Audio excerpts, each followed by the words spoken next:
എല്ലാ കൂട്ടുകാർക്കും Maharaj business school കൊട്ടാരക്കരയുടെ പുതിയൊരു എപ്പിസോഡിലേക്ക് സ്വാഗതം.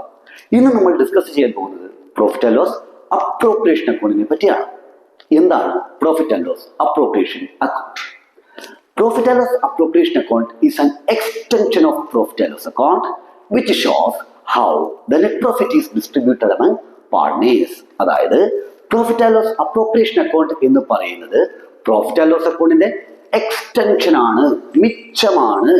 വിച്ച് ഷോസ്, അതിൽ കാണിക്കുന്നു how the net profit is distributed among partners, എങ്ങനെയാണ് നെറ്റ് പ്രോഫിറ്റ് പാർട്ട്നേഴ്സിന് വീതിച്ചു കൊടുക്കുന്നത് എന്ന്.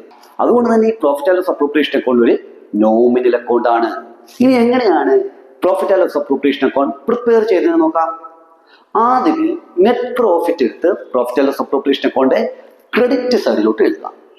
അതിനോടൊപ്പം പാർട്ട്നേഴ്സിന്റെ കയ്യിൽ നിന്ന് ബിസിനസ്സിന് ഇങ്ങോട്ട് കിട്ടുന്ന വരുമാനമായ ഇൻട്രസ്റ്റ് ഓൺ ഡ്രോയിങ്സും കൂടി കാണിക്കുക. അപ്പൊ ക്രെഡിറ്റ് സൈഡിൽ എന്തായിരിക്കും കാണിക്കുക? ഒന്ന് നെറ്റ് പ്രോഫിറ്റ്, രണ്ട് ഇൻട്രസ്റ്റ് ഓൺ ഡ്രോയിങ്സ്. ഇനി ഡെബിറ്റ് സൈഡിൽ ബിസിനസ് പാർട്ട്നേഴ്സിന് അങ്ങോട്ട് കൊടുക്കുന്ന തുകകളായ പാർട്ട്നേഴ്സ് സാലറി കാണിക്കുക, ഇൻട്രസ്റ്റ് ഓൺ ക്യാപിറ്റൽ കാണിക്കുക, കമ്മീഷൻ കാണിക്കുക. ഇതിനുശേഷം ഇവ രണ്ടും കൂടി ബാലൻസ് ചെയ്യുക. ബാലൻസ് ലാഭമാകാം നഷ്ടമാകാം. ആ ലാഭത്തെ അല്ലെങ്കിൽ ആ നഷ്ടത്തെ പാർട്ട്നേഴ്സിന് പ്രോഫിറ്റ് ഷെയറിംഗ് വീതിച്ചു കൊടുക്കുക.